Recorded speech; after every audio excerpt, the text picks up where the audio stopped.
bango-bango, ang bango-bango, ang bango-bango ng bulaklak. Pag inaamoy, pag Usaba ka sa mga na-LSS sa pinalahi nga tono sa kantang Bulaklak? Ubay-ubay gayud ang nalingaw sa version nining instant sikat nga si Irene sa social media. Gani nakaani na og million views ug libuan ka mga reactions ang video nga gi-upload ni Benny Bagsikan. Mga kapuso, atong natultulan ang gikahinamang singer sa social media ngadto sa Zamboanga del Norte. Busa atong mas ilailahon si Irene pinaagi sa atong pakikinabi sa iyang mga higala dinhilang sa GMA Regional TV Live.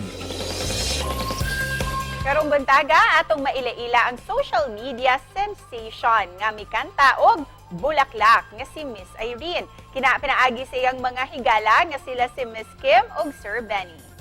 Mayong buntag Miss Kim ug Sir Benny ug welcome din sa GMA Regional TV Live. Good morning, Ma'am Cecil.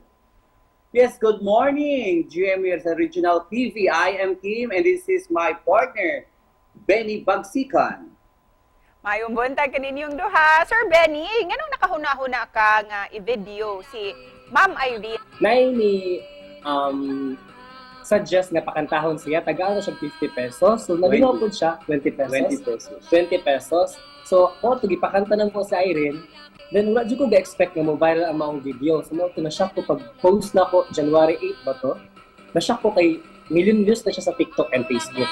papasok ang kaina, sasaya ang katasang, saya-saya. Bumchiyaya, bumchiye, bumchiye, bumchiyaya, bumchiye, bumchiye. Miss Kim, unsa ka tinuod nga gamay ra daw ang balay ni Irene ug unsa pud ang iyang panginabuhian?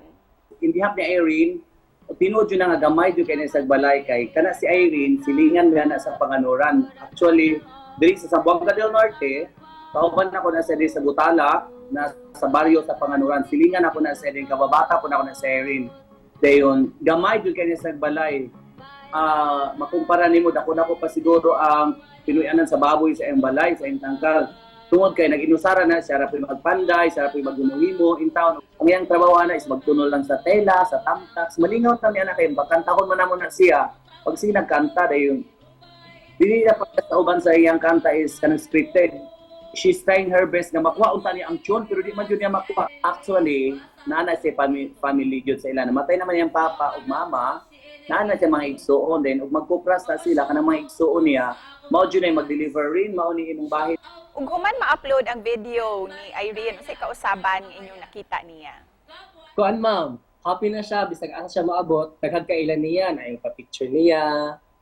Then mo to aware pud siya nga sikat na siya. Ug isip pa na po, unsay mensahe ninyo sa ato ang mga viewers nga nagtan-aw karon? Always lang ta positive pangunahon na no and share the good vibes. Ug karon pwede ba namong madungog ang inyong version sa kanta nga Bulaklak? Yes, of course.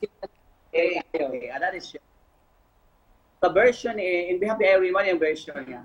Ang bango-bango, ang bango-bango, ang bango-bango ng bulaklak. Pag inaamoy, anong sarap.